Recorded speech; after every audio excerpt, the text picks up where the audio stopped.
Stay away from us. That text hit harder than I expected. It was from my brother, Mark. I stared at the words as if they were written in a language I'd never learned. Familiar letters forming something completely foreign. I didn't respond immediately. Then I typed a single word. Done. No explanation. No emotion. But inside, something shifted. Cold. Clean.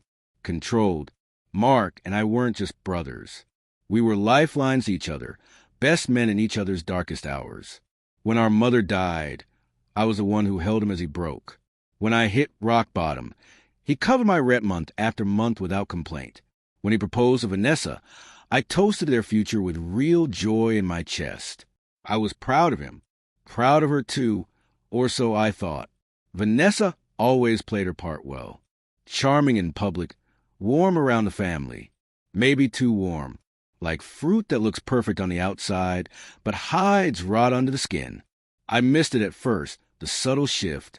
She began making little comments, always with a smile. You're lucky Mark keeps you around. That kind of thing, veiled jabs wrapped in sweetness. I brushed it off, assumed I was overthinking. Until the lie. She told Mark I'd tried to kiss her, claimed I'd cornered her after dinner one night, while Mark stepped away to take a call. Said I whispered disgusting things to her. It wasn't just false. It was vile. I didn't even get a chance to explain. Mark looked me in the eye and saw someone he didn't recognize. Someone I wasn't. That hurt more than anything. The speed with which he chose her story over me. Not just a betrayal.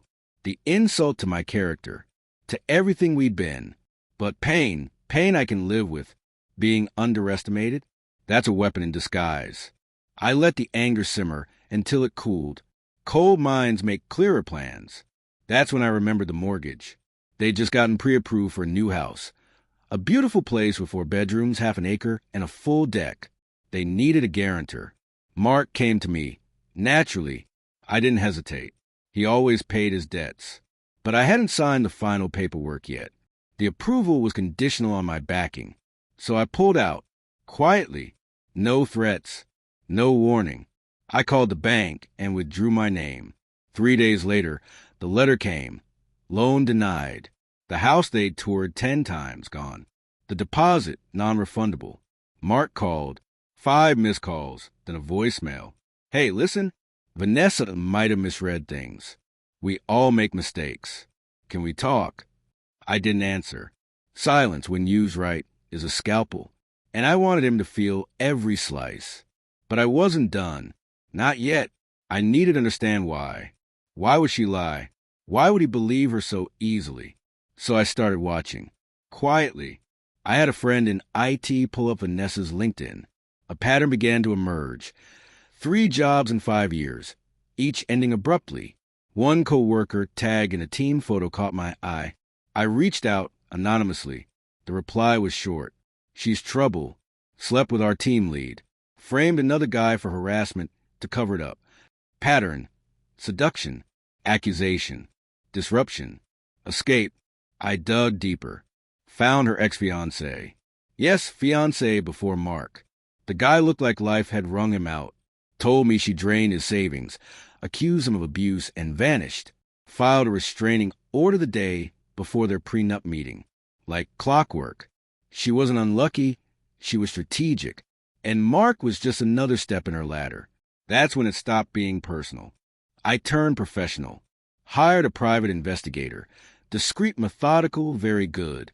He didn't take long. Photos. Vanessa. Another man. Multiple nights. Same hotel. Same room. Her real estate agent. Of all people. She wasn't just lying. She was preparing to jump ship. I gathered everything. Dates. Screenshots. Hotel receipts. Bank records showing quiet withdrawals from their joint account. A betrayal portfolio. I printed it all. Neatly packed it in a black envelope. And I waited. Mark's birthday dinner came a week later. I knew I'd get an invitation. Vanessa would want to control the narrative. She'd flash that polished smile. Mark would pretend nothing happened. They'd paint over it like bad wallpaper. I showed up 5 minutes late. Let them wait. Vanessa answered the door. Smile, already rehearsed. "You came," she said. I handed her the envelope, smiled. Mark's voice came from the kitchen. "Beer's in the fridge, man." I met Vanessa's eyes. "You should open that first." Then I walked inside, sat at the table, perfectly calm. She hesitated. Of course she did. She already knew, but Mark didn't. He opened it. First page, photos. Second, hotel bills. Third, transaction records. His face broke slowly, like a sheet of glass cracking under pressure. No sound, just ruin. She stammered. "This is twisted. He's manipulating you." I stood. "I never touched you, never looked at you. You lied, and you almost destroyed us." Mark looked at her, then at me, but this time he didn't say a word, because he didn't need to. The silence said everything. I walked out, left the meal untouched, didn't look back. Revenge doesn't always scream. Sometimes it whispers. Done. She moved out a week later. Mark never apologized. Not properly. He texted once. I didn't know who she really was. I left it on read. He didn't need forgiveness. He needed the lesson. And me?